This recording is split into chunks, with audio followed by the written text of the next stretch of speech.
welcome to the Maryland PPA webinar series with Chris Paulis. Tonight, Chris is going to be talking to us about an introduction to photographic retouching. But before Chris does, No, there's a not couple of retouching, housekeeping.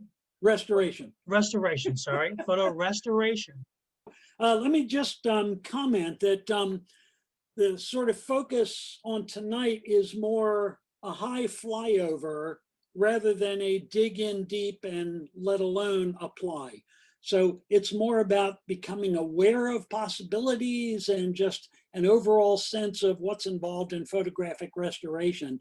So don't expect yourself to become an expert at this.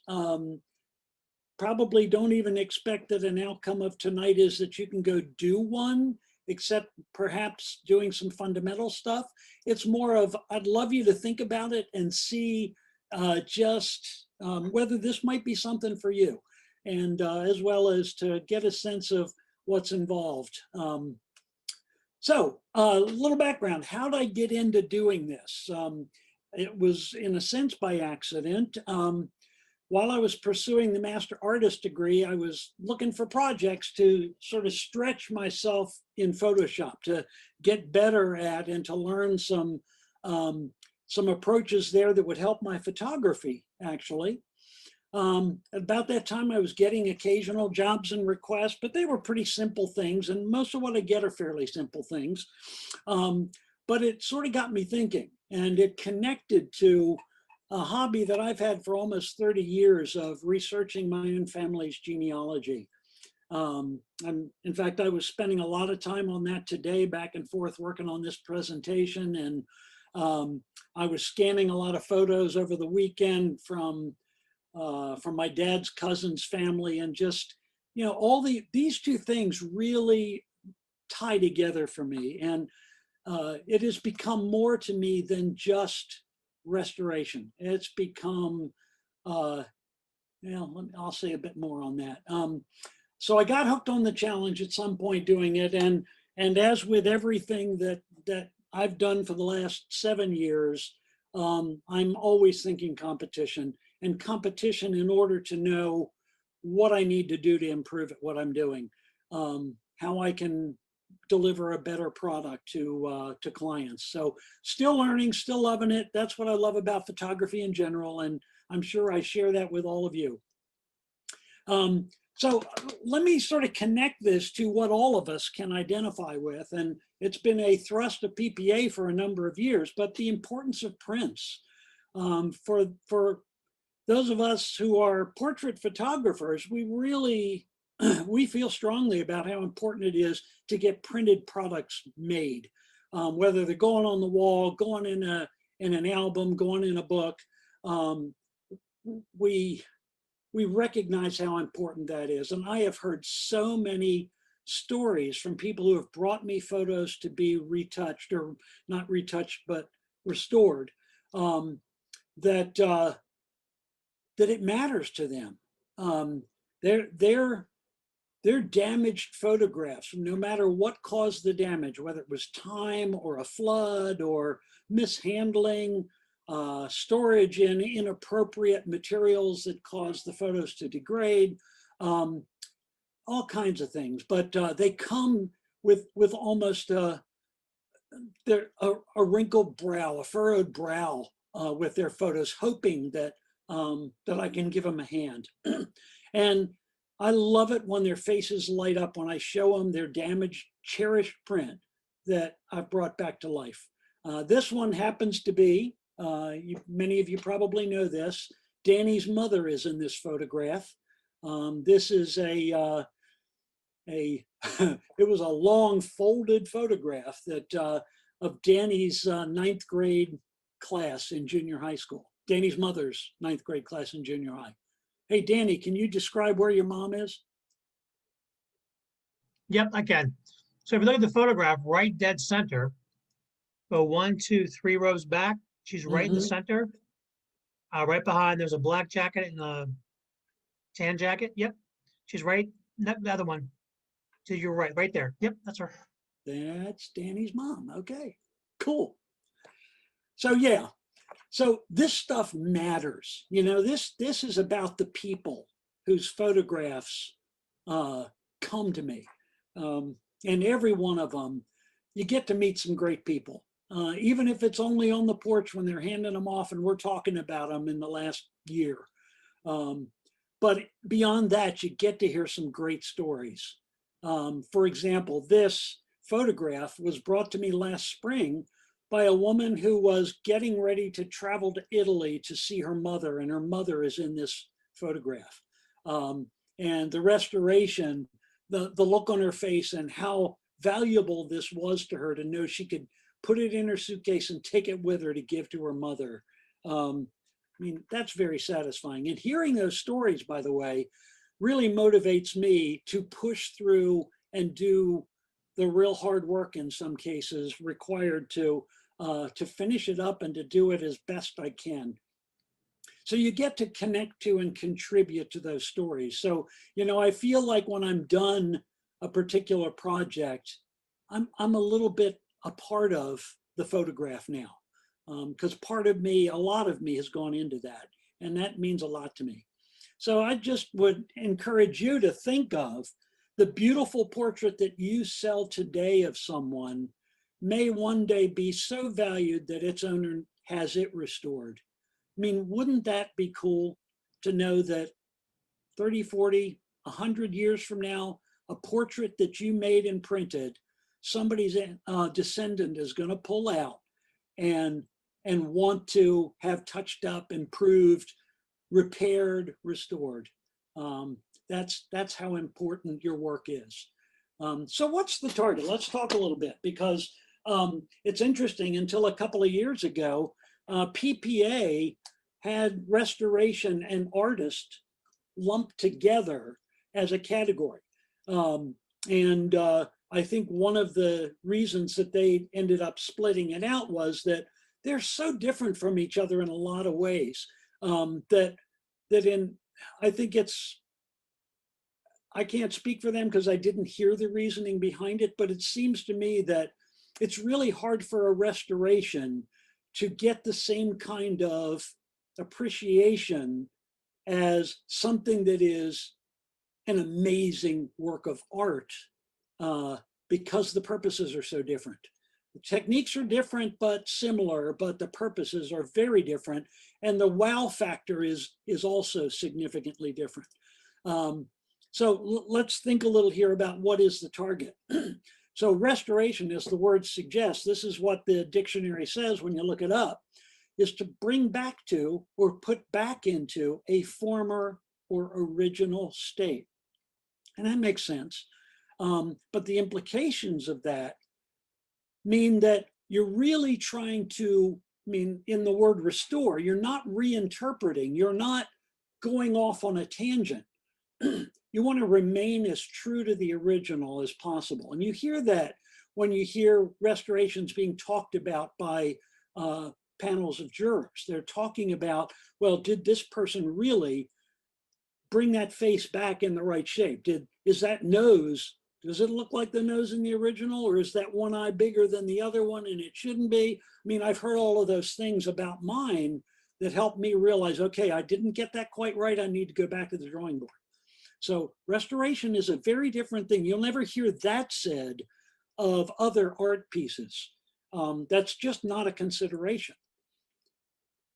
Now, where details are lost in an original, you still, underneath that remaining true to the original, is you want to try to make it seem as close as possible to what that original was, even if there's nothing there in part of the image. So sometimes you're going to work from a historical equivalent. I've looked up clothing styles from the 1880s and 1890s and tried to use examples or photographs from that era to rebuild clothing, for instance, or hairstyles.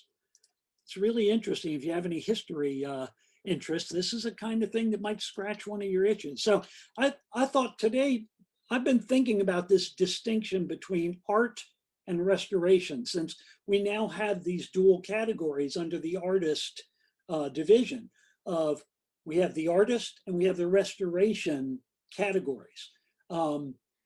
So let's talk a little bit about what is the difference. Now, this is where I'm not sure whether this is going to work. Okay, so we've got art and restoration. So think of it in one way, art is a divergent process, whereas restoration is a convergent. Let me explain that. If you think about arrows pointing, let's say we've got 4 arrows. In a divergent process, arrows are all pointing out from the center. With art, your mind is functioning mainly in the right brain. You are creating in a way that is spreading out and expansive. Restoration is convergent. You are constantly coming back to, you're bringing all things into sort of what this should have looked like or could have looked like immediately or originally. And so this is primarily, I would call, a left brain kind of an activity. There's a lot of overlap. There are words I'm not putting in here, but they do overlap. Depending on the level of realism perhaps in the art over here. You're really trying to simulate something, but that something might be like the difference between science fiction and fantasy. Fantasy, the physical world is in flux, and in science fiction, the physical world is adhering to some specific laws. Well, in that kind of a comparison, restoration is like science fiction and art is like fantasy. So those are 2 other things. If you think in terms of the purposes of them, art, it's more subjective, impressionistic, poetic. It's to make the imagination go in multiple directions. In restoration, you're trying to rein in that imagination to be more realistic, more photographic. So I don't want what I do to leave questions as to what am I trying to create here? So those are 2 very different kinds of creative and even mental processes. So in bottom line, in art, it values ambiguity, and ambiguity not in the sense of it doesn't make sense, but ambiguity in the sense that there are multiple meanings, multiple implications. So when you look at a really nice piece of composite art, something that Richard Sturdivant does or others, you are marveling both at the artistry of it, that's technique, but you've got little glimmers of different meanings that are moving around this. It's not just one idea that's being conveyed. That's the richness. In restoration, it values clarity and simplicity. Now, if you were to say, is there a middle ground? Yeah, I think there is a middle ground. And last year's GEO winners, if I were to think about the winners of the GEO last year, I think the one that took first place was in this middle ground. It was a more interpretive restoration that created a work of art from a damaged photograph. This year, if you look at the finalists, all of them fall here. If I recall correctly, none of them seems to fall here, and obviously none of them fall here. So, I mean, that's sort of, there's where my brain's been as I've thought about the distinction between these 2 for the last couple of years. So let me slide on a little bit. And one of the things I want to talk about also is that there is a business side to this for me. Not all of you would do that, but business is a really good reason. Making some money off of them is always a good thing, especially in a market like the one we're in, where you're looking to fit new things into your stable. You're looking to find things to fill in the gaps of income. So what I'm going to be presenting is really, it goes hand in hand with sort of the business model I've got. Now let's see if I can, not sure I can, I don't know that I want to take the time to jump out and show you my website, but if you copy down this or do a screen grab, you can go look at it yourself. But my website on restoration basically is built around this kind of an image you see here. Here's Danny's mother's class photo.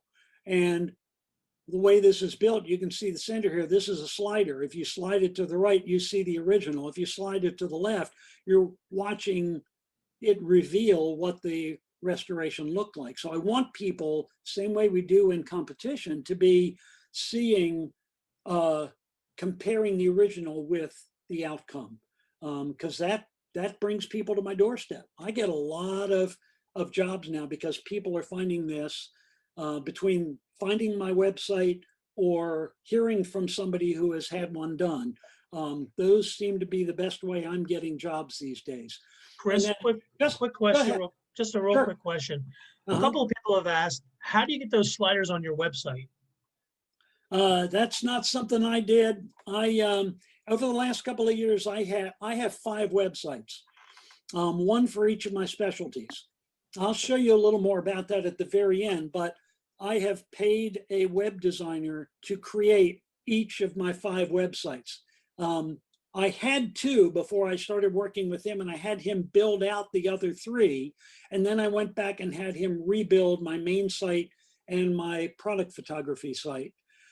This one was one he designed from scratch, and he and I did a lot of talking, and I told him that this was what I wanted to do, and he came up with this plugin within the software that he and I both use. It's a Mac software.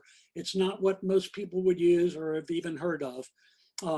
It's called Rapid Weaver, and there are a lot of really good sort of templates and plugins that work right within Rapid Weaver. I know how to revise it. I used to design them for my own, but it got just too cumbersome and time consuming, and I thought I'd hire it out, and it was one of the best decisions I've ever made. So anything else on that one, Danny? No, we've had a couple of people ask that question. That's Okay. kind of interesting. So part of what is worth appreciating here, because I'm going to refer to that as we move on, is that I have my first. I ought to warn you, pricing here doesn't look high end, and it isn't. I probably will gradually inch that up as my work becomes requires it, meaning there's too much to do and not enough time to do it in. For right now, I've got just about the right amount to not drive me crazy and to keep me having a good time. But the way I price them is through these tiers: tier 1, tier 2, and tier 3. Now, almost everything that comes to me is tier 1. Very few come in tier 2. You can see the difference. This one doesn't appear to have much damage. Indeed, it doesn't. That's what makes it tier 1. I don't have to do anything in Photoshop. All I need to do is get a good digital, and probably in Lightroom, I can take care of making it better. A lot of what people bring is that they've lost contrast in the image. They want some depth. They want a little more sharpness. That I can take care of very quickly and easily. Tier 2 begins to have damage. So you can see up in here, there's some damage. You're going to see these all up close and personal in a few minutes. That takes a little more time. It's simple damage repair that constitutes a tier 2. That I have to open Photoshop for, but I can usually get that one done in under half an hour. So one thing to notice here is that this is just for the work. It's not for the prints. Then tier 3, that's probably the largest range of the work that I get. Some of what comes in I do as tier 1, very few tier 2, lots of tier 3. And tier 3, the important thing to see there is that almost any kind of damage is tier 3. Because if I've got to create layers and use any of the adjustment layers other than levels, hue saturation, or curves, then I'm probably in tier 3, and it's going to take me a little bit more work. So that $100 is for 1 hour of work beyond the scan. If it takes more than an hour of work, then additional hours are $80 an hour. Now, what happens if it's that should suggest that it's really important that I estimate pretty accurately and keep people apprised and let them know. So are you willing to pay $400 for this one to be restored, and then whatever costs for the prints? They need to know that so that I don't end up doing a lot of work on something I don't get paid for, and they're not gagging over the price. Chris, More and more of that becomes less a factor because people sort of know what I do now, and they realize, oh, they look at some of the things on the website and they think, ooh, I really want that done. Go ahead. Chris, question was asked, do you do any color restoration work? Yes, a little bit, a little bit. I do less of that than black and white.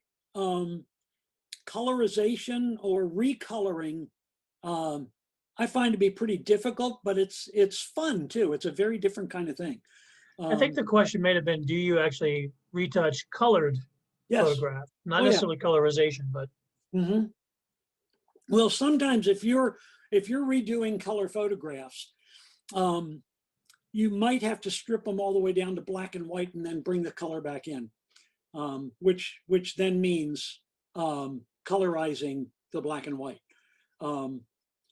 Some often with a color photo that I'm going to restore, I end up, the color is so far off because time and light have changed everything about that color. It has shifted to all yellow and orange, and the colors, just like if you've got an orange white balance and you're photographing, let's say your camera is set to 2800K and you're photographing a subject that's at 5600K or daylight, you're going to notice that yellow, or the other way around, if you're you're shooting at 5600K and you're shooting indoors in incandescent light and everything comes out looking this murky yellow, all colors have lost their character. It's very similar in a lot of old color photographs that, let me take this off, I'm getting warm. That's right, I have no hair. So, yeah, so I've done a number, and increasingly I'm doing more color restorations, and they just have they have a very different kind of challenge to them. Knowing what the original color must have looked like can sometimes be very difficult, if not impossible, and I may have to make some guesses. And times like that, I'll talk to the person who brought it to me and say, so what do you remember about the color of this sweater, the color of that background? Because getting me in the right ballpark will help. But getting the right skin tone is really difficult on an old and faded and color degraded photograph. There's where having color palettes, skin tone color palettes, can come in handy. There's a lot to that. I'm not going to go into that much tonight, but that's another whole sort of category. I'd have to say that's on my list of, I need to get better at this. I'm not bad with the black and whites and the all the monotone images, the sepias and things like that. Chris, you got time for a couple of quick questions, or do you want Sure, to continue? sure. So I'm sorry, there's 3 questions here. First one is, how large of an image can you scan?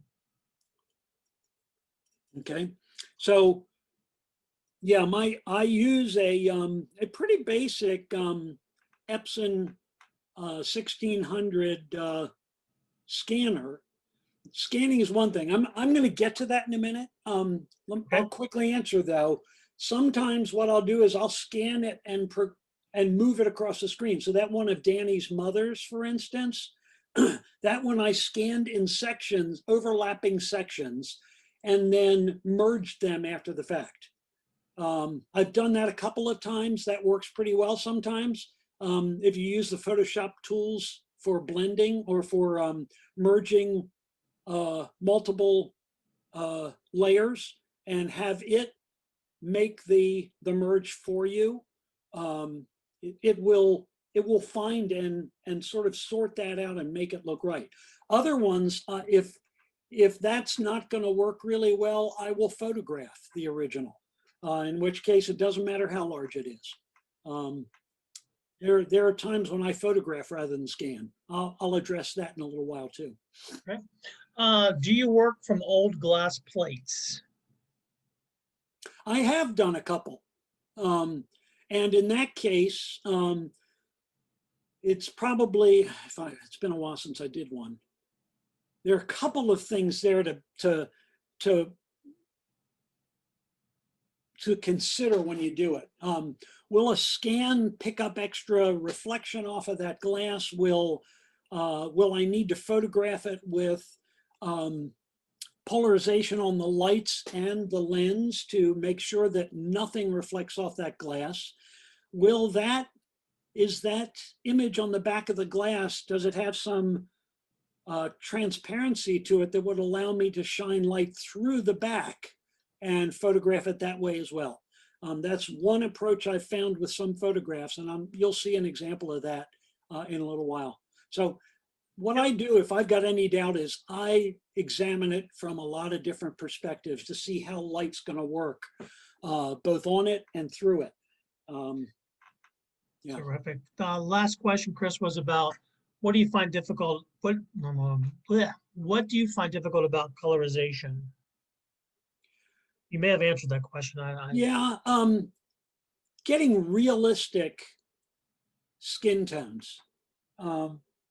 Or, I mean, one of the hardest ones I've ever dealt with, I'm not sure if I've got that in here or not, but one of Anne has a friend who brought me a photograph of her uncle, and she had no other photos of him. And he was an African-American cowboy. Really neat story, and neat looking guy. It was really degraded photograph and the color was way off. The hardest thing in that project was getting his skin color the way she remembered it. And I haven't heard from her in a long time. I'm not sure if my last version got to where she was happy with it, because she stopped responding to emails. But I found that to be really challenging. It was on that one where I started hunting for different palettes of skin tones for African American skin. I've got palettes in my library for for Caucasian skin. There are all kinds of palettes you can use, and it's the skin tones that concern me the most. But it's still trying to bring realism in, making sure. Fortunately, I haven't had too many where I had to worry about, like, the color in shadows outside might have a bit of a blue tint to it because it's picking up light off the sky. You know what I mean? That's where there's more of an art kind of job to make it realistic. So not my expertise, but I want it to be. Is that it? That's it for now. Okay, all right, so next part, I just want to sort of give you an overview. You've seen the 3 tiers. I'm going to show you just sort of bullet points of here's my general workflow. It's not set in stone that with every work I follow this same pattern, but it's roughly the sequence in which I work on photos. I've got to be really flexible about it. I've sort of built this list after many jobs and a lot of reflection on, so what do I do and when do I do it and how? So first thing, and this is even before I get the job, analyze the original, assess the damage, and figure out how I'm going to make the best quality digital original. That's what we were talking about a minute ago. Is it going to be a scan that's going to be best for this? Is it going to be a double polarized front lit photograph? Is it going to be backlit, polarized on the front, or a combination of front and back? I've done that on a couple and it really paid off. So next, digitize the original, scan or photograph, as I just described. That's what the asterisk is for. Then often, and in most cases, because they're sepia or there are tonal problems with it, if it's a monotone image, converting it to black and white allows me to really work with the full range of the zone system to get good highlights, good shadows with quality in them. I want to keep it somewhere in there without those edges being lost in any way. And that's something I come back to over and over again while I'm working. It's interesting. It seems like as I work, it might start drifting to look a little more muddy. And so there are times I'll come back and I'll redo that. So then adjust tones and contrast. One real important note to make to yourself is, if you haven't learned this in Photoshop, with restoration, it's really important to constantly be creating and working on new layers and building above what you've done, and then saving the version collapsing those layers, flattening them, and then working from there, saving a new version, working from there. When I need to, I label my layers to help me backtrack to see what it was I did. Lots of layers. Can't hurt. It's the best way to be able to back up or to take something that just the last couple layers didn't quite do it. I'm going to turn those off. I'm going to take the one below it. I'm going to make a copy of that, and I'm going to take it from there and see if I can do it a better way. So, I mean, that multi-layer approach is really important. There's the non-destructive, the ability, and there are times when doing work on a blank layer above your latest version is a great way to try something out, see if it's gonna work the way you expect it to, and then combine layers and you've got the new adjusted version. So remove and repair stains is one of the first things I do. If it's a lot of black and white photos have stains in them, or discoloration of some kind, whether regardless of what caused it. It could be tape, it could be water, it could be pencil marks, all kinds of things. If that color is different in some places, and it's a monochromatic kind of image, real important to start by just even out all the color. And there are a couple of ways you can do that. Then repair major spots and imperfections and rips. Notice that's tier 2 to 3. That's where I'm moving in to doing a little more in Photoshop. It's going to be a little more costly. So just seeing any kinds of spots, big spots, not little tiny speckles, but big spots. Imperfections, rips, creases that cause these white lines where the surface of the print got sort of separated, and you see all this ripply, veiny stuff going. That is level 2, 3.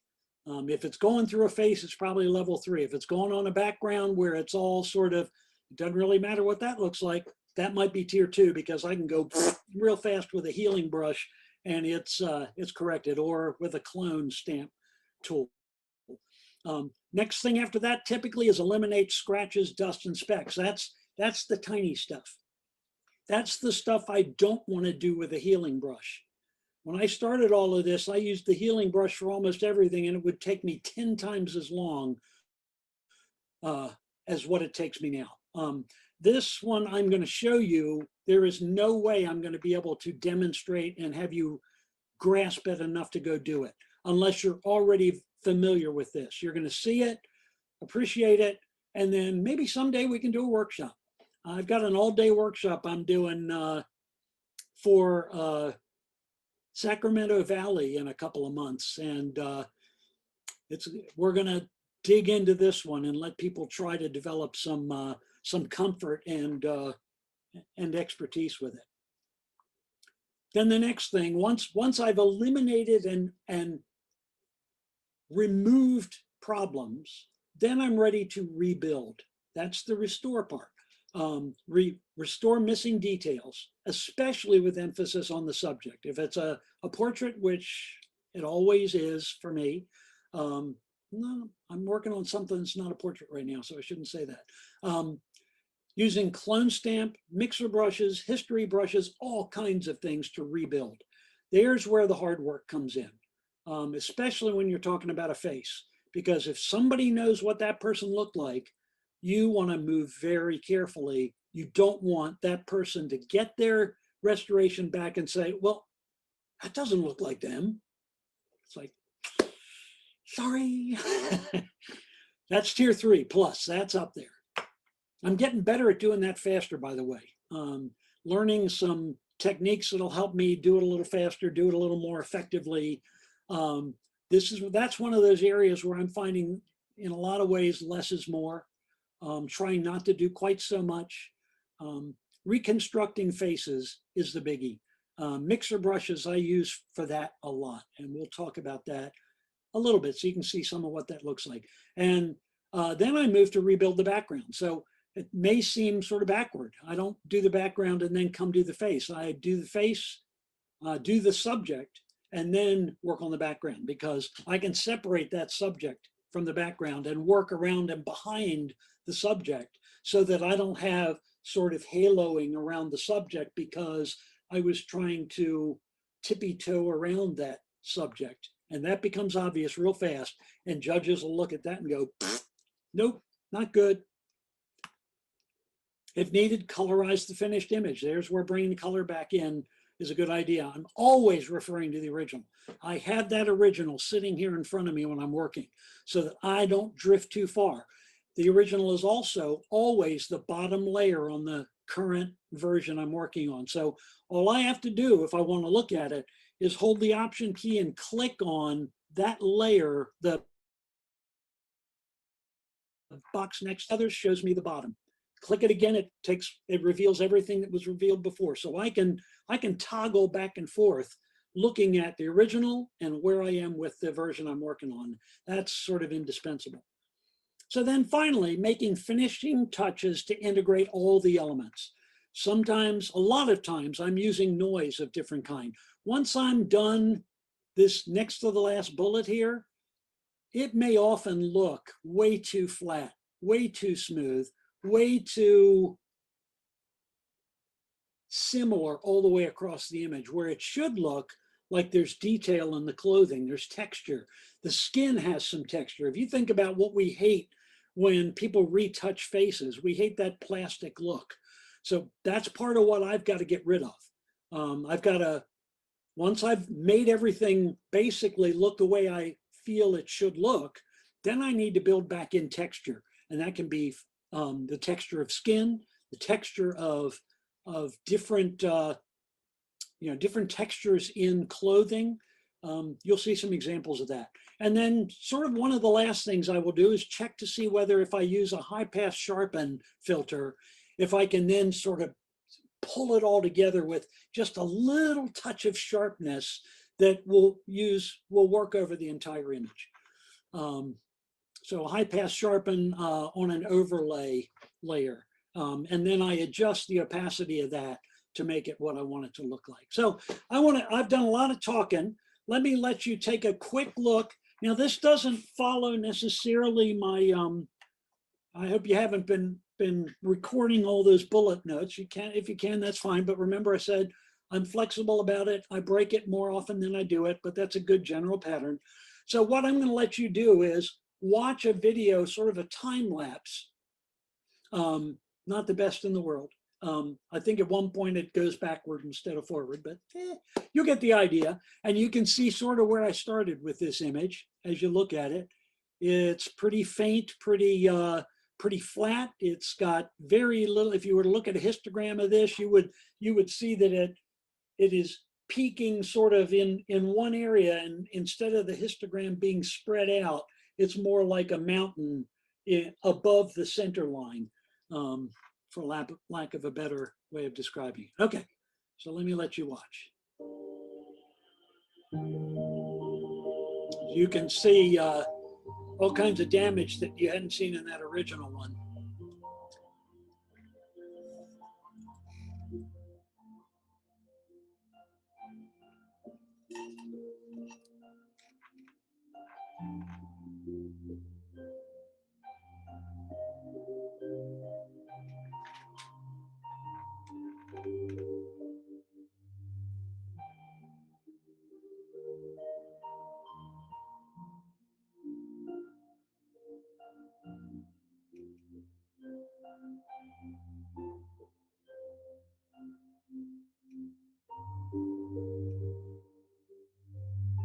It wasn't so close up, was it?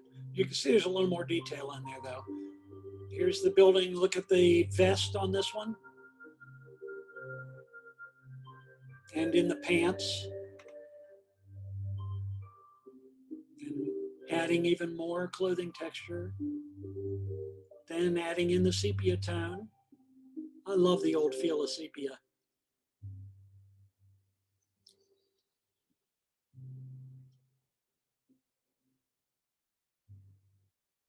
Okay, so that gives you a little bit of a feel of beginning to end. That one was probably a year and a half, 2 years ago, if I remember right. It's funny. So here's the before and after on that. And you can see there's quite a lot of work that had to be done. This one is a relative of my wife's, and I got this photo through genealogical work from one of her cousins. But look at that face. I love his face. It's got so much character to it. Now, by the way, oh, I don't know if you noticed, but if you look right here on the jacket, first time I did this and put it in a competition, Pete Rizak noticed, I don't know if maybe it was Pete, that I had missed something here, and there was this bump out in his jacket. And as soon as he said it, I saw it and I thought, wow, how did I miss that? There's why competition is so helpful. I mean, it gives you other eyes, lets you see what you're not seeing yet, gives you a sort of perspective of what kind of thing should I be watching for and thinking about when I evaluate my work. Okay, so next little stretch, what I want to do is sort of open it up a little bit, and here's where it's okay to speak up. What we're going to do is walk through some originals, and the question I'd like you to sort of weigh in on, and as you're comfortable, is what kind of problem do you see in the image? What do you think, why would that be difficult? What would the challenge be about trying to restore that, to repair or restore that particular challenge?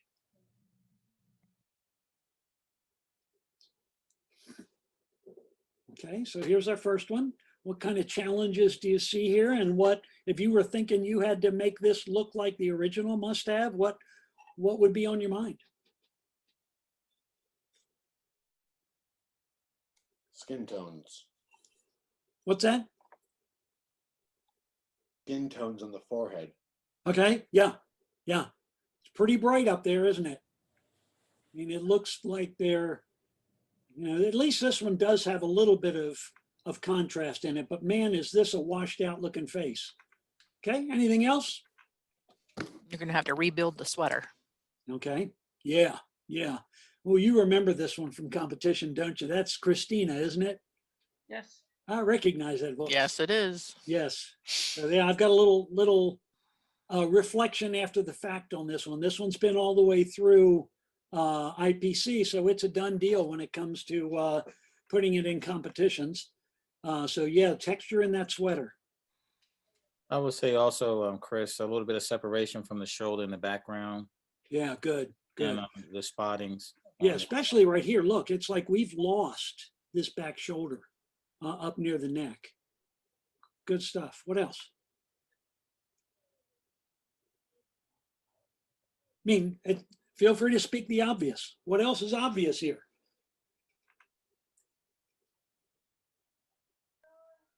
Clean up the noise. Yep, some noise. The tear. What's that? The tear, yes. The tears, the pieces of the photograph that were ripped out. Look at this. I don't know what caused that, but it's almost like a bubble of the tone here. And then what do you see right here? Signature. Yeah. If I'm going to rebuild this, I should figure out and rebuild these words. That's the word family. So that's not a signature so much, but okay. And then look at the sort of tonal changes down here from what looks like a piece of tape. You see it better over here. Yeah. And then overall, the depth and dimension of the subject in here. So this needs to have shadows built in to restore some of that depth. Somebody was speaking. Texture in the face is what I was saying. Okay, yeah. And if you look at this closely, these are little pencil marks. So all that's got to be gotten rid of. Texture in the face, sure. Okay, let's take a look. Here's the before and after. The tear, fortunately, was not difficult to repair, obviously. It doesn't cross anything important except for those words. And so when I saw this, I thought, whew, that one's not going to be a killer. But if that tear had been up there right across the middle of his eye and his face, all of a sudden this project becomes way more difficult. So you can see some of what I did to improve this image. This is a snapshot of where I was at the time I did it. Now let me get back to Christina's comment. Christina's comment was rebuild the texture in the sweater. Well, you can see I did some of that, but what I didn't do was contour that texture. Now I know how to do that. But when this went to IPC, the reason this only got a merit was that these lines were straight lines here, and it didn't look like the sort of contour of his chest, and it was legitimate. I saw that and I thought, you're right. Yep. Put that on my list and see if I can figure out how am I going to do that in the future. So I'm deeply grateful for any conversation that happens in competition, especially any conversation that goes on at district and IPC, where you've got artist judges or jurors commenting on what they see. That is invaluable. Okay, this one. Hey, Chris, Yeah, go ahead. on that last image, how did you move the separated piece? Did you move that into place and then repair it, or just reconstruct the missing piece in the original? Let's see if I can get back to that. Where are we? So what I did was physically photograph or scan both of these pieces and then digitally extract this one and slide it into place to see what it gave me. And as soon as I digitally slid it on its own layer into this location, it was a pretty clean fit. And I could tell then that this says, to my family, love, Ray. Now I had to, in the end here, over top of that on its own blank layer, try to simulate that handwriting and stay right with those letters as best I could. And I think I was close enough that, I mean, the owner thought it was great, wasn't even sure what it had said in the first place. And it's amazing how the brain, once you pull these pieces together, oh, that's to my family. And of course, Roy, not Ray, the person who brought it to me had told me his name was Roy T. Hill. So I could know this was going to be Roy. So. Okay, so this one went to 2019, so it means it was in competition in 2018. So this was a couple of years back. This one is the one where, take a look at this. Even though you're seeing, let me see does this go forward? Nope, I don't. All right, I've got to go back. So look at the original on this, and especially down here below the knees and over here. I mean, so this was the first picture in which I wondered whether scanning was going to be the best way to find out what was down here. On this photograph, I used multiple layered exposures. A couple of them, like bracketed exposures, photographed from the front at this image on an easel. Actually, it wasn't on an easel because I knew it was on a light table, but it was double polarized so that I would not have any kickback reflections off of the surface of this print. And then on the light table, I was looking at this and I could see there was more detail behind this surface. So I'm not a film guy, but I can now tell you the surface of a film will often degrade and there's detail behind it. Because when I lit this from behind and photographed that with multiple exposures, all of a sudden I was able to merge all those exposures and have enough detail that I could rebuild. I mean, you can see now, I don't know how, that this is a plant over here, that this floor has texture, that this is a double wood molding around these tiles in front of the fireplace. None of that seemed to be in the original. So, I mean, finding a way to get a good digital original can be half the fight. Once I did that, I was able to then move on and work pretty quickly There were places where I had to do some rebuilding and cloning, like in his coat, for instance. That took a good bit of work. And you can see there, we don't see much here in his coat in the original. So, I mean, there's the lesson of don't assume that scanning is your only option. Let's move this on. Here we go. Okay. Boy, Christina will probably appreciate the story of this one. And this story is, to me, just, I sort of drop my jaw every time I think of the route this one took. I brought this to Maryland PPA. This was under a glass dome, about 22 inches tall. And it came to me from a high school friend whose wife, was it his wife, her wife, his wife? There were two of them, the husband and wife. And as you can see from the original, there's not much there. This face is almost without features.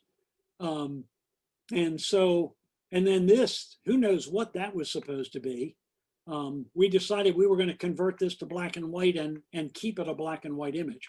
Well, this image has been through, I'd say 8 or 10 versions, and through multiple state competitions, through district competition, and to IPC. Actually, it didn't go to IPC because it merited at district a year ago.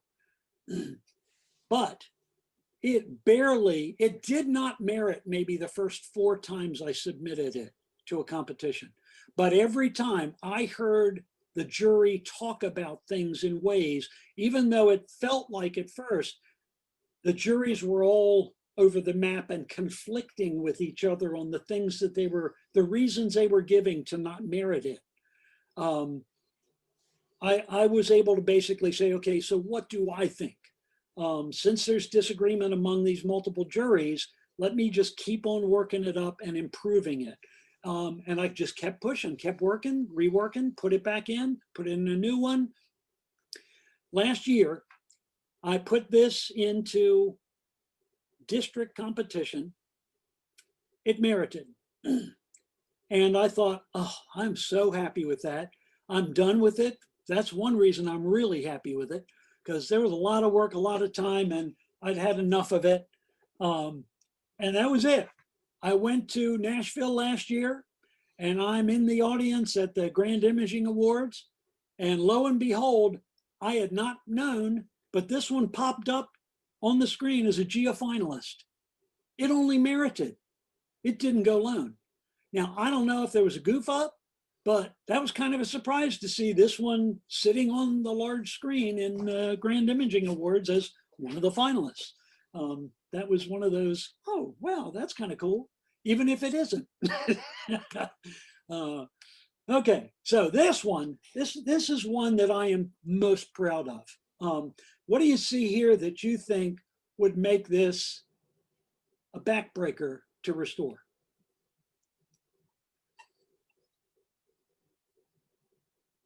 Is it maybe like water damage or something? Yeah, for sure. I mean, especially in this zoomed in version, look at how much spotting there is all over the place.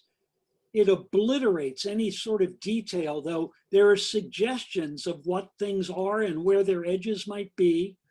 There are things going on across the faces here, pencil marks or other little imperfections. They are everywhere in this. Now, this was one in which, so aside from that, what's true about almost all of these, again, a very narrow band in the histogram.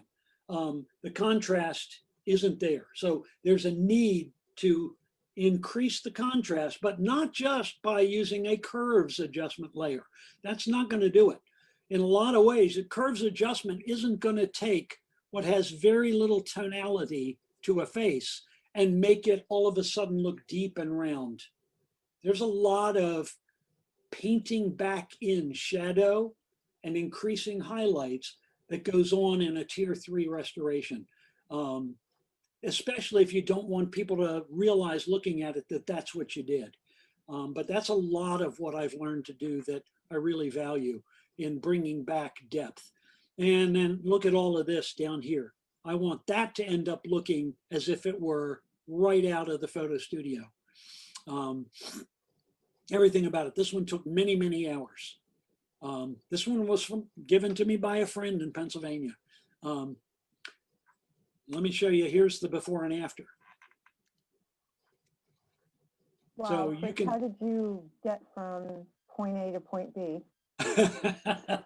So I'm going to show you a more point A to point B with another image in a few minutes. I'll summarize by saying many, many layers. All of those things in that sequence that I went over at the beginning were involved in this.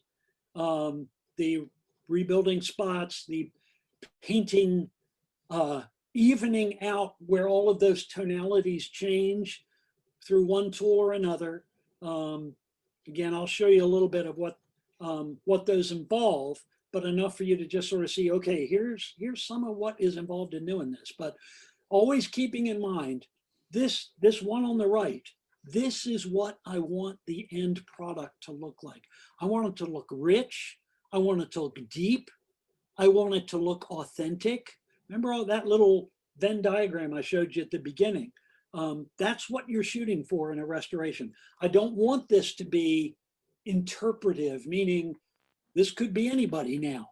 I want people to look at that and say, oh yeah, that's him, or that's this lady, and oh, isn't that little baby cute? Yeah, looks like what must be there. Even start Fantastic wondering job. about these faces, like what about the looks on these faces? That, I mean, there's the sort of implication. I want the mystery and ambiguity of emotion to come from the photo itself, not from the work I did on it. Fantastic job. Thanks. So notice this one only got a merit last year. Now, I blame myself for that. I was really disappointed, thought it should have loaned.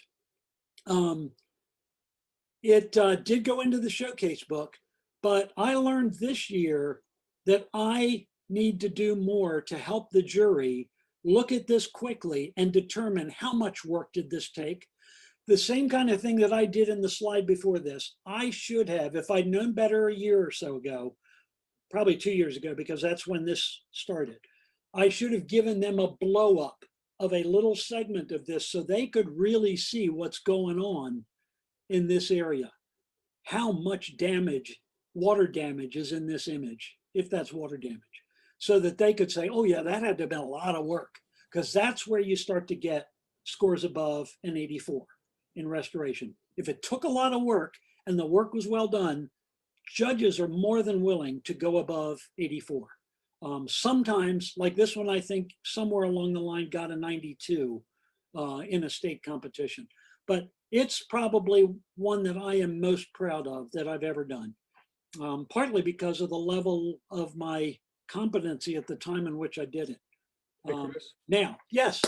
for a competition, when you're submitting, say that image, those, I assume those are the same thing as a guide photo, correct? Yes. In So- fact, you are looking at what I submitted. Whenever you see these side by sides, and let's see, so this, I mean, you were looking at what IPC sent me.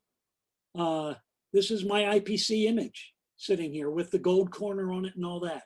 I just superimposed that. The next part in the story was that it went into the 2019 showcase book. So the number of guide photos and the quality of all that is up to you, correct? It So you is. could have submitted 3 or 4 It is. different segments to really show Yep. what it looked like. And you're going to see that in the next one. And what I sort of jumped onto is this is an image that I worked on in the last year that went into, now you remember the sequence of how things went this year. I've found myself more and more that I didn't get this one really, it was off timeline to get it into Maryland and to have it in an annual. I've managed to get myself in that position where some of my best work doesn't come to a Maryland annual because the timing just isn't right. I want to get this into district or IPC. Well, this past year, we had no district. So we had one shot. But I love this. I put enough into it. I felt good enough about what the problems I solved and the work I'd done that I wanted it in IPC. And so what we're going to do here, and I'm looking at my clock, it's 8:05. Here's where I can really flex on my time. I want you to be able to see the progression of this one, Susan, like you were asking for a minute ago, how I took this from what you're looking at here to the finished product. Before I do that though, let me ask, what challenges do you see that you Fun. think, oh man, I don't know that I want to try that? How about the whole photo? That guy on the left for sure. Let's be more specific. The whole photo, definitely. The face on the upper left, Mm-hmm. Or lack thereof, right? correct. Who knows what this looks like? And this one is better, at least here, but there's a lot that has to be done here. And then this one, look at all that. This one, this is actually A.C. Elliott. So he's the main subject, not that it matters. Is that tape? That's tape, residue. Wow. Mm. This photograph had been taped. I have no idea why. This one, these are ancestors of my wife. Again, from the cousin in Georgia, he's a genealogist too. And man, the guy, he has gathered so much research, and that includes photos. He sends me photos and I create digitals out of them and then send them back. And this one, when I saw it, I thought, I'm scared to death and I don't know that I want to do the work required, but I want to do it. And I probably took 6 or 8 months on this, fitting it in the cracks. You know, I'd work on it a couple of hours, put it aside, go away, come back, work on it some more, get frustrated, go away, think, how could I do that better? How can I make that process easier and more productive? How can I get this to look like as close to what it must have looked like as possible? The end story on this is a lot of fun. So what I'm going to do is walk you through. Now we can do a lot of what I'm doing now, because I want to show you just what these different approaches do to an image. So one of the real challenges here is the fact that we've got a yellowish amber color in all of these taped areas that is different from the photo that doesn't cover. And so there are different things you want to do. This wasn't one of them, but what I did want to do in this particular job was address some of the color and the tonal values in the clothing, in the photo that didn't include the tape. So if you look at that, I mean, I just find that to be an improvement alone. And there, the simple tool is a levels adjustment layer by channel. And by channel, that means that in that levels, I create a levels adjustment above it. And then I adjust the green, the blue, and the red channels to where the tones are what I want the tones to be. For now, remembering that anything I do, I'm doing on successive layers, I can always go back. Fear is not my enemy. You know, I don't want to move forward and say, oh my goodness, I just wasted 10 hours. How can I get back? If I'm not doing it on different layers. Now, here's where I would differ from somebody like Sandra Pierce. She's creating a work of art and she's keeping it all within one layer, perhaps, and building from that. That's a divergent artistic process. I want to be able to replicate and get back. And so that's why my approach is on multiple layers. Okay, so that's channels or levels adjustment by channels. Then look at what happens. So here's the color problem. So by creating a hue saturation adjustment layer and clicking the colorize button, I can then adjust the hue and the saturation so that all of a sudden, all the colors are the same and they're very similar to what the original must have looked like. That's my target right here when I use this tool. These first two things are often the first two things I will do before I do anything else in Photoshop. Okay, so I'm going to let you have a look at that in progress. So a lot of what we're going to do from this point on, and by the way, it's 8:10. If any of you, is not recording the national championship game so that you, like me, can go watch it and chase it and jump commercials. Feel free to sort of slide out when you need to. I'm going to stay here as long as we need. I'm going to shoot to try to get finished at 8:30. If I take a little longer because you ask questions or you're interested, there's no fault there. I'm as happy to do it as anything. So each of these little video screen grabs has a couple of values to it. One of the values is it allows me to talk while you're watching me do the thing I just told you about. So I wanted you to hear me describe it. Now I want you to see it happen on screen. Then I can use the video slider at the bottom to move it back and forth, so we can sort of, wait a minute, can we go back? We can go back and look at that and then come forward again. So that's kind of a neat, I started when I was doing this project thinking, I really want to be teaching this stuff. I don't know what it's going to do, how it's going to work out, but I recorded probably 20 to 30 little mini segments of doing particular things. I've thrown out a bunch of them because they're not things I want to do anymore. But it was a way for me to document what I did, and even a way to go back and think about it and look at that bulleted list of strategically, here's how I proceed.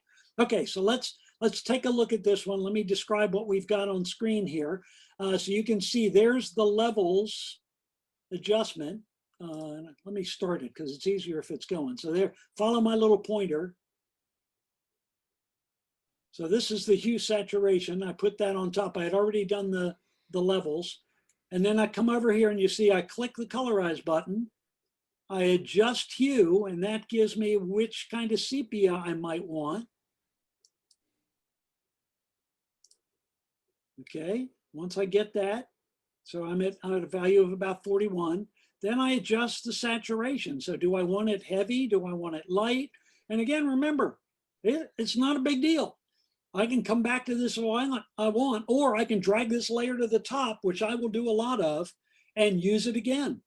I might readjust that saturation. So let's say I built 5 layers above that, and I'm creating a new version that builds everything that's visible to a new layer. I might pull this up and put it above it and say, okay, let me get back to where that color was, to where that hue and where that saturation was. And then you saw that the last thing I did was play around with lightness of that hue and saturation. If you want to, just one basic to keep in mind, if you're not a Photoshop, not experienced in Photoshop, notice that every time you do this kind of an adjustment layer, it puts it in a mask. And I could just as easily paint some of this out, or I could invert this layer and make this a black layer and paint in white and paint in what I'm doing. So you can localize the change you're making on any of these adjustment layers. And I do that all the time. Masking is such a great, and inverted masks are such great tools. Any questions on that one? I'm giving you a little bit of a close-up on that hue saturation panel. So you can see hue here. Are you seeing my little pointer move around when I do that? Mhm. Okay, good. So that you just drag it down here into the sort of orangish area. Doesn't matter, doesn't have to be precise. Play around with this. This is just like season to taste. So click colorize, real important you do that. As soon as you click colorize, it applies it to the whole image. And it allows you to make these adjustments globally as well. Then adjust the hue to the desired color, adjust the saturation. Chris, are you going to talk about how you reconstructed that face on the left? Yep. Okay. A little bit, but remember this is sort of flyover at Right.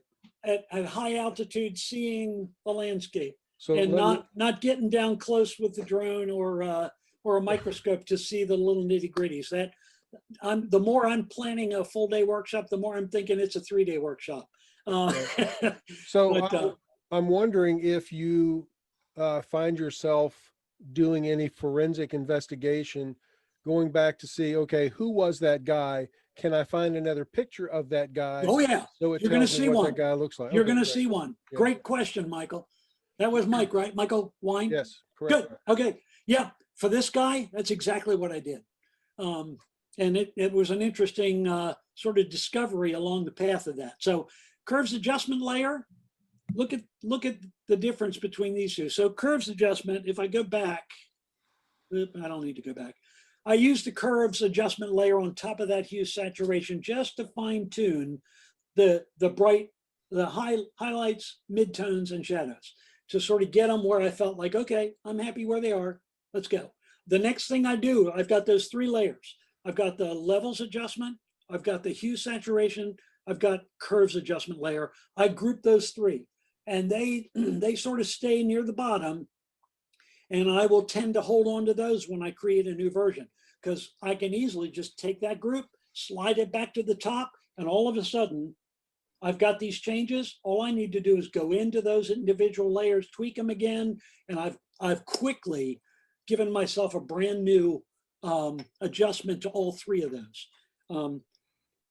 So now is when we get into the sort of fun and detailed, and I want to shoot myself section of restoration. So repairing large spots and large flaws. Basically, this involves healing brush and clone stamp. I mean, there's sort of this feeling out there in artist world that the healing brush is a dirty tool. You know, it's cheap. And I've discovered, I sort of agree, I don't want to be using a healing brush to remove dust and specks. That is too much work. But for big things like all this tape crap, I ended up removing I shouldn't be pointing at the photograph. I removed these words because they appear to not be part of the original. It's somebody's addition later. So in my judgment, that was something to go. So that's something to get rid of. So I did a lot of clone stamp tool here to wipe out all of that and leave what should be behind it. And you'll notice looking at this one, see what judges will call clone tracks. Yep.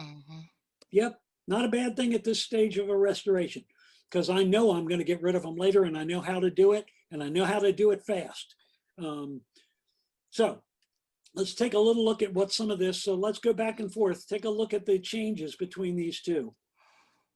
So I'm starting to rebuild tones. I'm starting to get rid of the really ugly dark areas through some of what I just described. Look at the ground. So you can see, and one of the unfortunate consequences is it looks like they're standing on a floor instead of on dust and sand and dirt. So that's something I gotta keep in mind later. I got to deal with that because I want that texture back. But I want you to notice one other thing. Look at the leaf on the left in front of the man with the headless man in front of his feet. I fell in love with that leaf. And I had jurors sort of mark me down because I didn't remove the leaf. And I adamantly stuck to my guns that leaf's important to me, damn it. And so I left it in. I just like it.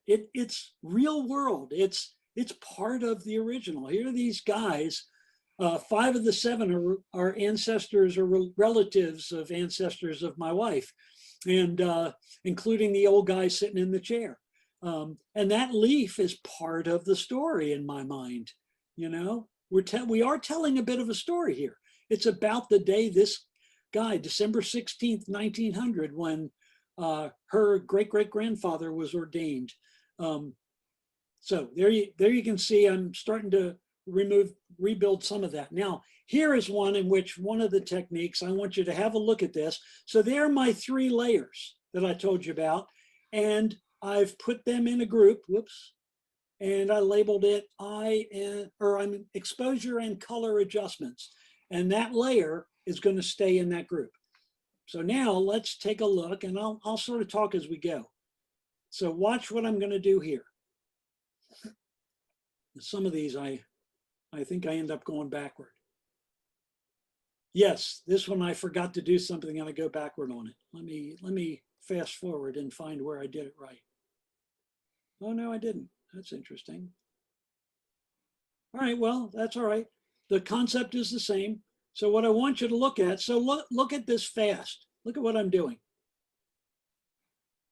So you notice this outlining.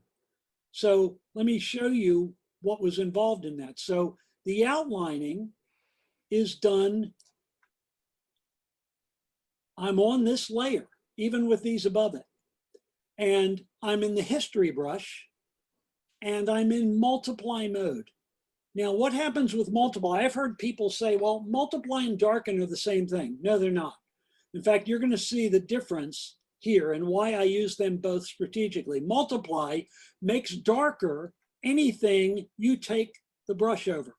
So you see, I'm using the darken brush at 100% to draw in and outline his lapel, his collar. Okay, let me fast forward a little bit. So the reason for that, boop, so there you can see even more. The reason I want to know where these outlines are, I want to know, I may not want them to stay there, but I don't want to lose them when I try to get rid of that tape crap from in his shoulders. I want the tones in the shoulders to match what's below the tape in his jacket. Okay, so, all right, let me pick it up here. So this is after the outline, and what I'm gonna do, I create, that's funny. I look at this and I think, why didn't you idiot, why didn't you move? Now, I guess I did create a new layer here above this. So notice what I'm doing. I am now, I'm gonna pause this and sort of narrate it a bit. So what's going on here? See the little plus mark and the circle. I'm in darken mode using a clone stamp. And what darken does, notice what it's painting over. It's painting over and not painting over other things. It's not painting over the dark outlines I drew. Why is that? It's because it's copying from this tone that's in where the little plus mark is. And it's copying it to wherever I brush. And if I brush over something that's darker than the source, it's not going to paint anything. So it allows me to paint in the tone from the coat in a much faster fashion than anything else that I had done before I realized this is a great way to go. Notice what I can do over here too. I could even draw this up. Now in darken mode, it's not going to do anything over here. So that's why it's really good on the edge of the jacket, as long as I'm in line with it here. So I will change the source point and the direction I'm moving so that it's not going to paint up here, because this is actually, if it's here, it's going to, this is darker than the source. It's not going to paint there. But then I come over here and I do the same thing. Let me speed it up so you can just see, look at the progression. Now what you are seeing next, and I went right through it, look in the upper left-hand corner at the mode. I shift to lighten mode and I paint the exact same place. So all those little black specks that you see in the jacket, just by switching to lighten mode, it evens all of those out. So I use darken mode, then lighten mode, and it removes all of the irregularities in the tones in that area. Now, outcome looks like plastic, looks flat, but it looks like the tone I want. And that's what I'm after. So, I mean, this is my fast forward. But again, you see all kinds of clone tracks there. Not my problem at the moment. I know I can get rid of them, and I will. I'm not going to worry about it right now, but I'm not going to let it go through, because if one clone track is seen by a juror, it's not a merit, because artists aren't supposed to do that sort of thing. That's sort of the, okay, any questions on that one? I mean, you can see, I'm going back and forth, so you can just see in rapid fire fashion how you can move and retain the outline of that jacket. Now, when I went to lighten, notice I obliterated some of that outline. I had to be a little more careful with lighten, because lighten will then paint over those black lines. So that was a little more tricky. Okay, good. All right. All right, so you saw that. That was, look at his jacket now that I've done that over the tape. all of a sudden the tape, I've repaired that tape area, basically to get it where I want to. Now there's more I'm going to want to do. I'm going to want to eliminate that flatness and rebuild in some shaping and tone. I can do that with that multiply history brush by painting in shadows. I can do it with the history brush in screen mode using a white paintbrush and add in highlights and sort of create creases and make it look the way it must have looked in the real world. Okay, so I mean, what I said here is clone, stamp, and darken and lighten mode. All right, so same thing works over here in rebuilding the siding. I had a little bit of siding there that I could build from, and by going to lighten and darken, I can protect areas I want to keep and quickly paint over areas I don't want to keep to rebuild what I need. Now, what if I don't have an area to paint from? Well, then paint it. I would use the paintbrush or the mixer brush with a sort of grainy look to it and paint in tone and rebuild it that way, and then sort of shape it later. So, I mean, all of this, rebuilding siding just basically from that one area that was in the original. Again, not worrying, I know I can't have it look the same way. All that clone tracking you see going down here, got to get rid of that. But that's later. That's in the final process. So there's another couple of jackets worked on. Okay, the guy sitting in the chair.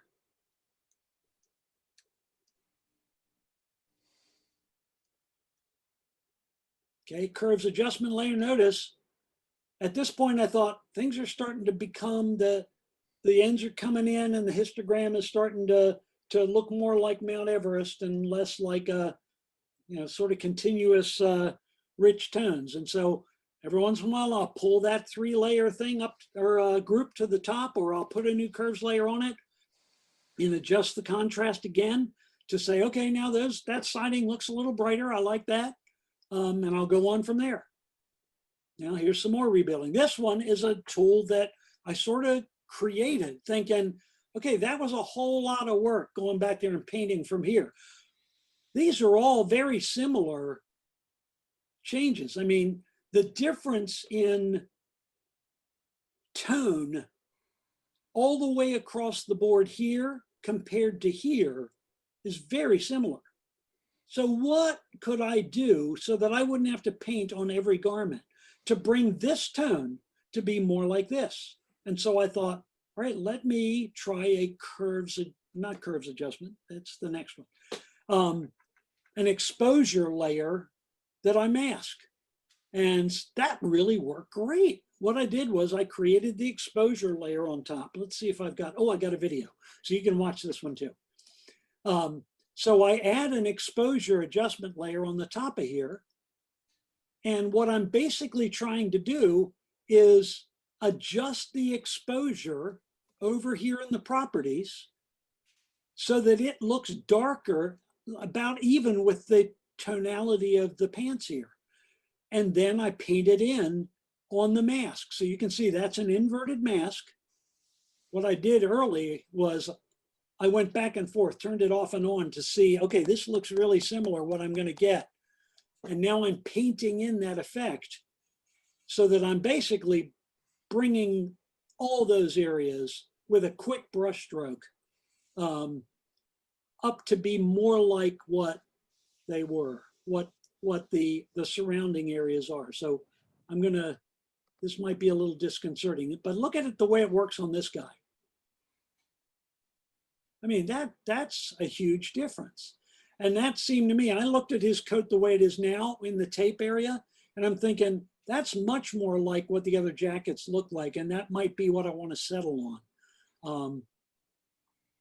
Down here in his, now notice there are times in which the edge I don't really like. I'm using a soft brush, and the edge is kind of funky looking there. It's too dark on the pants, it's overlapping and it's not working. Well, you can always come back, change your brush to black and paint out what you just painted in. So look at what it's doing to the door back there. That's pretty cool. See, and it's just trying to think of ways that you can save yourself some work. Knowing that a little further down the line, I'll have to do some other things because I don't want anybody to see that there is still any kind of tape in there. Yeah, Chris. Mm-hmm. On those the pants that you were just working on that have the striping in that, Yes. are you cloning that striping, and how are you working with that one? Great question. So I'm not done with it yet. All I did here affected everything, and it looks like we've lost the texture. What I did later on that one, so look at what's going on with those pants. I then, so you can see, yeah, I adjusted the strength of that. So notice my opacity of my brush right there is at 50%. I wanted to not add so much exposure to that area because it's lighter. So that's one thing I did. But what I did later was then do a clone stamp on a new layer, cloning from up here after repairing a lot of this. I clone stamped down onto here and then warped what I clone stamped on that upper layer to follow the contours of his pants. Okay. And that's what I hadn't done with the sweater years ago, or yeah, a couple of years ago. So sort of see, I mean, again, this is the bake the cake version. I throw it in the oven and you get to see how it comes out of the oven. But look at how much of that tape is no longer evident in the image. And I saved myself a whole lot of time by this technique. We're running out of time. I see we're at 8:32. So now's where feel free to bail if you need to. I'm close to being done. The question that I think Michael asked earlier, Michael Wine, you asked about what if, do you do some work, do some research to find other photos of the people you're trying to rebuild? Here's one. Notice this photograph, when I first got a hold of it, it's a photograph of a copy of a copy of a copy of a copy.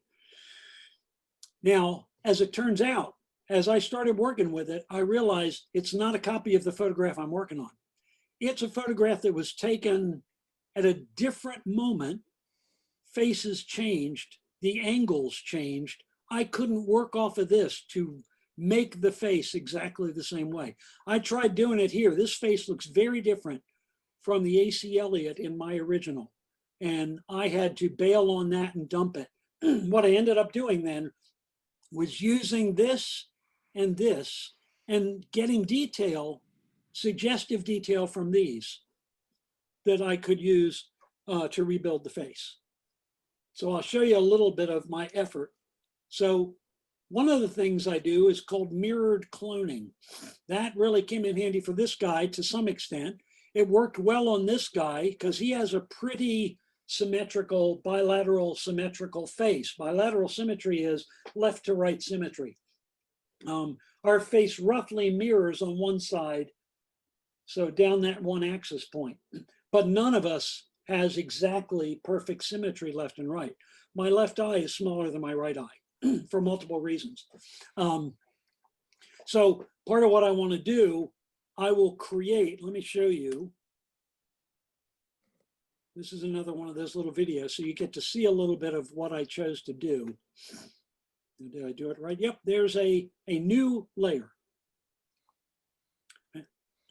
Then go to the clone stamp tool, choose current and below, because I want it reading off of the layer below it. Then I go down here, and this little dialog allows it to mirror left and right. So watch what it does. Now, this was an experiment. I told you I just turned this on and documented everything I did. So you'll see a false start, one that I didn't like, and I backed it up and I did it a different way. Anything that is sort of looks like it could easily mirror, like if you got two eyes, man is mirroring great to say, I don't have that one eye, let's put it in from the other eye, but let's make it a little different so that it doesn't look like you mirrored it. I'm going to speed this up again. We'll do the fast forward so you can see a little what I'm doing. Now, watch what happens here. So I went down and I ended up mirroring the front of the beard. Then when I did that, that doesn't look like a normal head. So that didn't work. I didn't stick with that. But I did use it for right around that eye and on the cheekbone. So see how the source point is the plus. The little circle is where it's painting. So I probably on this one, I started at the outer corner of the eye because that's a good solid reference point. The only problem is the assumption is person's looking straight at you. What if they're turned a little bit? Well, there goes that symmetry. So that's why I could not do a mirror clone all the way to the outside of his face. I had to do some painting to rebuild. Make sense? Great tool though, especially when you need to build an eye or another side of a nostril or the other side of a mouth or a mustache or a beard, or if they're looking straight at you, an ear or an entire half of a face. That can really come in handy. So now I just want to, that's the end of the little videos. I'm just going to sort of march through some of the progress on the faces. So you can see a little bit of what I did, rebuilding that left-hand face. And these are false starts. So on this one, I decided, okay, I am going to take that face from the reference photo because there's nothing in my original that shows what he looked like. And I didn't like that. That was where I tried to draw it off of that. And I thought, nah, that sucks. So you see the tonality of it here. You see a yellowish tint to his face. Well, that's when, and I've also done a lot of painting in here with the history brush to bring depth to the face. And then I moved those, that group of exposure and color back to the top, and all of a sudden his face has the same tonalities as the other faces. So it looks like he fits better. All right, so now here we are at the end. So the story of this one is, this is my first Lone Collection restoration. This got, I think, an 87 at IPC this year. My single frustration, and this is not a judgment, if I could wave a magic wand, I'd wave it over the juries and I'd have them stop and talk about as many restorations as they can. Because I cataloged all the restorations as they were being judged at merit level and at loan level. I submitted three of my 4 entries in the artist category were restorations.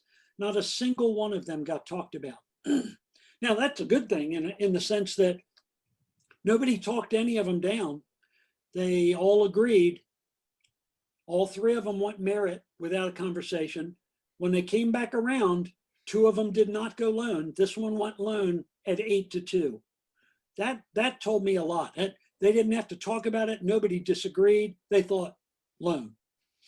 That's great. But I watched lots of other ones go by and no conversation, very little conversation. I think I saw one that was challenged and it actually crossed the line into merit. None of the loan images that I can recall got talked about. I think that would be really important for both the jurors and those of us who are learning to hear what's on the minds of the jury. And so then when it went loan and I had done the count and I knew, okay, only 4 restorations loaned. I thought, okay, well, I guess this one's going to be a GIA finalist, and it is. So this time next Monday night, I'll know, is this one of the 3 out of the 4 that gets an award, or am I the lucky 4th who will be be thankful that I got nominated, but who knows? Anyway, so here's the difference in how I realized I needed to present my competition restorations. It would not have been just enough to let them see this original, small as it is. I think that was profound and it probably meant a lot to them. But for this to be done, I had never even put words in here in an arrow to say, look at me, look at this. And that makes you look over here and see no face. Oh, he rebuilt the face from this. I mean, that could have hurt me. I don't know. But so, I mean, a lot of what took place, the last 5 hours of work on this was rebuilding texture. Lots of layers of noise, painted in where I wanted them to be, different settings on that noise to bring in textures to the coats, to the siding, to the gravel. Gravel painted in from another layer, a stock image. I didn't put that in there, but I mean, I didn't have room for it. I didn't think it was all that important to help them know that, okay, I painted in the gravel from at least the texture of it from a stock image. But anyway, this and the other one from Showcase last year are, to me,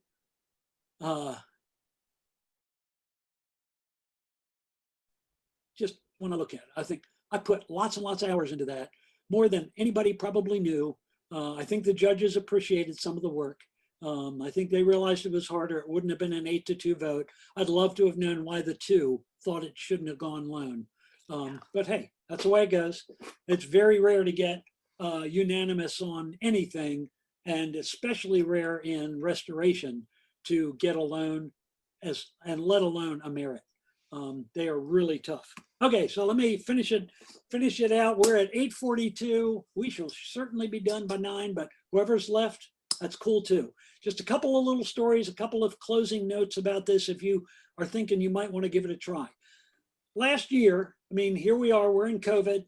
In July, on a Sunday night, I think it was about 8 o'clock, a photographer friend from Alabama texted me this message.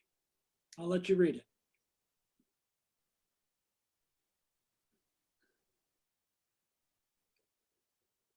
Little Richard, a photograph of him at his college. Can you do this for him? I text back, so how much time do I have? Well, it's Sunday night. They need it for Wednesday. They need to be able to make a copy, print a copy. They need to be able to create a display board. You got an hour. It's like, wow, I don't work that way. And so, I mean, that is very limiting and it's very humbling. There's what I came up with in an hour. I think I could do better now. I think I've grown that much in the last however many months it is since July. I don't want to count because it's been too long. But it was kind of cool to know that somehow I got to be centerpiece on this display that was given as a gift to Little Richard's family. And according to the gal that at the college that paid me to do it, they were thrilled. And I thought, thank you, Lord. I was afraid they were going to look at it and say, that's horrible. So these are just photos that were online of, sorry if I'm breaking any copyrights, but I'm not publishing, but I just wanted to be able to see, here's where my work ended up the day of his funeral. That's kind of cool. How often do you get sort of a story to add to your, what you can tell? So why take this up? Why consider it? It really develops skills that apply to retouching other kinds of work.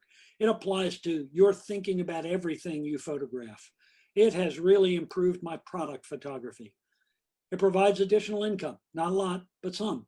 I've got a couple now that are in the 500 to 1,000 range. Because the more people look at it and they see how much work, and the more I tell them, here's what's going to be involved in this, but it matters to them, they're willing to pay it. It's easy to fill in gaps between photo gigs. You're not in the studio, you got a day where you don't have much you're doing, sit down and work on one. I find it to be very fulfilling and even relaxing. It gets my brain in a different place and lets me sort of let off steam.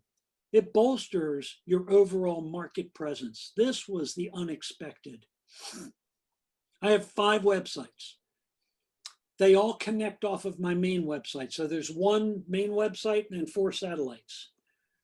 I have had clients come to me for restoration who are product clients, who are headshot clients from all over the place. And then kind people like Ann Looney, who will send a friend. Even if I don't know where she went on Earth, and not sure I can ask her any more times, hey, do you want to take a look at this? Where are you going with it? I got to get back in touch with her. But so these are my websites, with the top one being my main site. And if it's the first one I developed, it's the one where all my Google reviews go. And I've got about 45 of them there now. So that one is popping a whole lot when people do a search in this area. And they go there and they see my front slide, my front page. It is branched off. It's showing the different kinds of photography I do.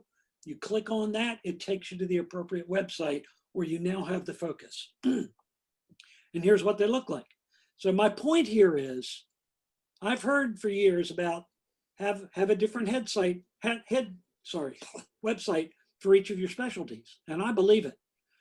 I'm getting all kinds of traffic, drive my Google reviews to my main site, but then people come here and they go and they take a look based on what they're interested in. This is headshots, this is restoration, this is product photography, this is commercial. They're all branded the same color schemes, same similar kind of design. So they're coherent. So this one was one of my merits that didn't go alone. It was from a photographer in Georgia that I had fun meeting and having a lunch with in Nashville last year.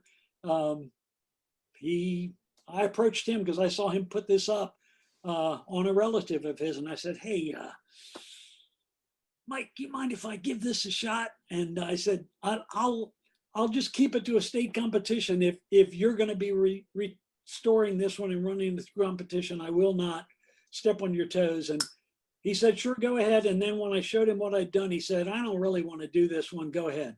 So got a merit. And here, titles are really important. Trying to stay away from just the name of the person, which is boring, boring, boring. I thought it's so true of old photos because of the lighting and the flash and all that. They have to sit and wait so long. They can't hold a smile that long. So I thought, put on a happy face. Look at these two sullen looking faces. But that was a good bit of work too. Any questions, comments at this point? We're well beyond my 8:30 line, but sort of where I've come to expect this is going to be. I don't see any questions. I think you pretty much answered everything, Chris. Or we've lost everybody. No, there's some people still here. There's Okay. like Let me drop out of screen sharing.